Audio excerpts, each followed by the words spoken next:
Selamat sore Pak Nugroho, selaku dosen pembimbing mata kuliah Perekonomian Indonesia dan teman-teman. Saya di sini ingin mempresentasikan industri pertanian. Sebelumnya saya akan perkenalkan diri. Saya Dilan Septurera dari Prodi Ekonomi 2019, nomor induk 1923 14022, ingin mempresentasikan tentang industri perekonomian. Saya berada di area persawahan daerah Sumber Agung, Kecamatan Muigan, Sleman, daerah istimewa Yogyakarta. Kegiatan yang ada di sini diantaranya adalah menanam padi, terus mencangkul, terus ada juga yang membajak sawah, dan ada juga yang memberi pupuk. Agroindustri atau sering disebut dengan pertanian industri merupakan suatu rangkaian kegiatan produksi bahan baku, pengelolaan, dan pemasaran. Indonesia adalah negara yang diberkahi sumber daya alam yang tidak ada habisnya. Dari keindahan alam untuk pariwisata hingga hasil alamnya. Yang unik salah satunya berasal dari pertanian. Seperti yang dapat dibuktikan pada 4 abad silam bahwa Indonesia dijajah oleh negara-negara barat. Negara-negara barat datang ke sini untuk keperluan mengambil hasil pertanian Indonesia. Hal tersebut dapat dibuktikan karena banyaknya peninggalan-peninggalan sejarah. Dapat dibuktikan juga bahwa Indonesia sangat berpotensi dalam hal pertanian. Kemudian masyarakatnya juga yang sudah melekat dengan pertanian. Sektor pertanian pada saat itu menjadi andalan atau sering disebut leading sector. Dalam perekonomian nasional, industri pertanian ini sangat mempengaruhi terhadap perekonomian nasional. Kemudian sektor pertanian juga menjadi andalan penciptaan lapangan pekerjaan yang dalam jumlah yang cukup besar dibandingkan dengan sektor-sektor industri lainnya. Hal ini juga menjadikan peluang sektor pertanian dalam pengaruhnya terhadap perekonomian Indonesia, seperti untuk ekspor dan lain-lain. Industri pertanian ini digolongkan menjadi 4 bagian, meliputi industri pengolahan dan pertanian, yaitu seperti para petani yang mengelola padi, kemudian industri yang memproduksi peralatan mesin untuk pertanian, seperti contohnya traktor dan alat-alat untuk memanen lainnya. Kemudian industri input untuk pertanian. Dalam aspek industri pertanian, industri memproduksi sebuah input yang digunakan untuk pertanian. Contohnya adalah pupuk, terus ada pestisida, fungisida yang digunakan untuk menggemburkan tanah atau menyuburkan tanaman pertanian. Kemudian juga ada industri jasa pertanian. Industri ini memiliki proses bisnis yang bergerak di bidang jasa membantu petani. Contohnya adalah perusahaan konsultan petani, kemudian juga penyalur beras seperti PT Bulog. Kemudian prospek dalam pertanian saya akan tampilkan dalam bentuk tabel grafik data. Yang pertama, 10 komoditas pertanian yang paling banyak diproduksi di Indonesia. Yang pertama pada tahun 2020. Yang pertama yaitu kelapa sawit. Kelapa sawit diproduksi dalam kurun produksi tahun 2020 berhasil diproduksi dalam jumlah 266 juta ton. Kemudian yang kedua, ada padi. Padi di Indonesia dalam kurun waktu setahun dapat diproduksi sejumlah 46 juta, 56 juta ton per tahun. Kemudian yang ketiga ada beras, kemudian tebu, jagung, singkong, kelapa, pisang, telur, dan daging ayam. Dari 10 tadi, hasil pertanian yang berasal dari hewani hanya yang masuk hanya telur ayam dan daging ayam, yaitu sebesar kurang dari 10 juta ton. Kemudian penyerapan penduduk bekerja menurut lapangan pekerjaan yang saya dapatkan data hingga Februari tahun 2022. Yang pertama pertanian sebesar 30%. Kemudian yang kedua disusul oleh perdagangan sebesar 17%. Dan kemudian industri dan ada lagi akomodasi makanan dan minuman. Kemudian ada juga konstruksi jasa pendidikan, jasa lainnya. Penyerapan penduduk bekerja menurut lapangan pekerjaan ini didominan besar oleh pertanian. Hal tersebut menandakan bahwa pertanian di Indonesia masih sangat tinggi penyerapan tenaga kerja. Kemudian saya juga akan membahas tentang yang ada di sekitar saya. Produktivitas padi pada tahun 2018 sampai tahun 2021. Pada tahun 2018, produktivitas padi sebesar 52,03 kuintal per hektar pada tahun 2018. Kemudian pada tahun 2019 sempat mengalami sedikit penurunan, yaitu di angka 51,14 kuintal per hektar. Dan kemudian pada tahun 2020 mengalami sedikit kenaikan, yaitu sebesar 51,28 kuintal per hektar. Dan pada tahun 2021 mengalami kenaikan namun tidak signifikan, yaitu sebesar 52,26 kuintal per hektar.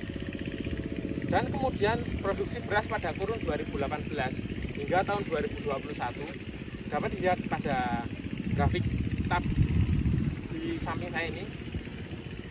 Itu pada tahun 2019 sangat tinggi sebesar 33,9 juta ton pada kurun waktu tahun 2018. Kemudian pada tahun 2019 turun 31,3 juta ton dalam kurun waktu setahun.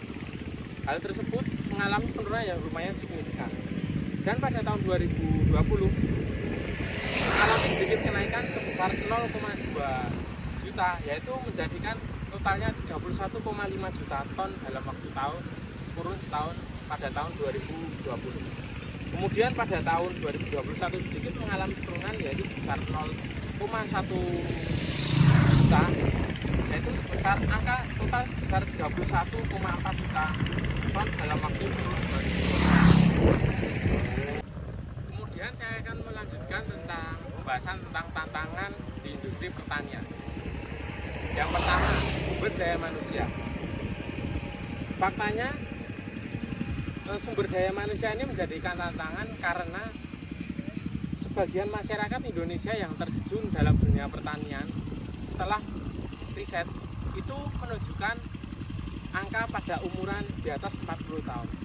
Hal tersebut membuktikan bahwa kaum muda merasa industri pertanian ini sangat kurang. Jadi sebagian besar pemuda di Indonesia kurang meminati industri pertanian. Walaupun sudah dapat dilihat bahwa industri pertanian ini prospeknya sangat bagus untuk berkembang.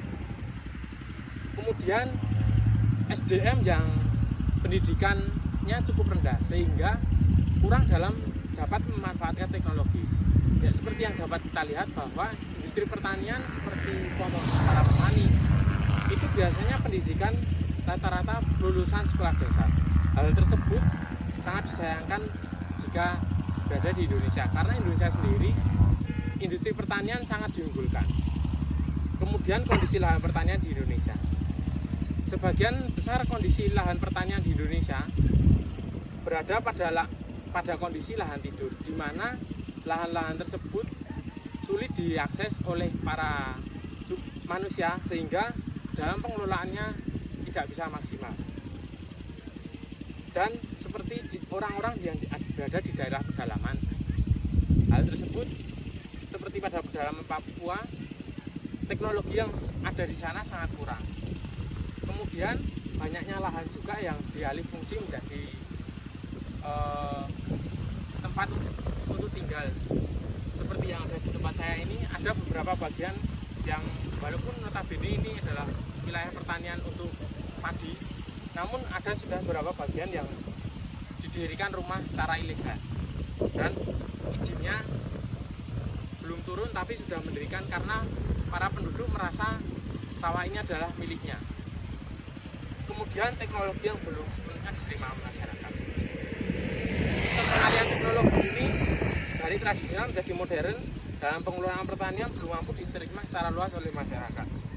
Oleh para petani, seperti yang saya pernah dapatkan informasi, para petani merasa teknologi itu terlalu mahal sehingga tidak mampu menutup biaya produksi. Kemudian keterbatasan pengetahuan juga menjadi faktor penghambat laju teknologi untuk merambah sektor pertanian secara luas. Dari berbagai tantangan tadi, tentunya ada prospek untuk solusi untuk industri pertanian. Yang pertama, untuk sumber daya manusia tadi, itu solusinya yaitu dengan meningkatkan pendidikan terhadap para pelaku industri, sepertinya contohnya adalah kaum muda yang merasa bahwa industri pertanian kurang merasa diuntungkan. Namun sebaliknya, mengubah persepsi para kaum muda untuk meningkatkan industri pertanian agar dapat mampu meningkatkan perekonomian yang agar dapat mencukupi kehidupan nasional dalam stabilitas pangan nasional. Kemudian untuk lahan sendiri, pemerintah sebaiknya harus lebih ketat lagi dalam membagi lahan pertanian dan lahan penduduk agar pertanian dapat dibagi dan dapat hidup seimbang dengan semakin banyaknya penduduk. Karena jika lahan pertanian semakin kurang dan penduduknya semakin banyak, maka dapat terjadi ketidakstabilan pangan yang menyebabkan pemerintah harus impor pangan dari luar negeri. Dan kemudian pemerintah juga harus menindak siapa yang melakukan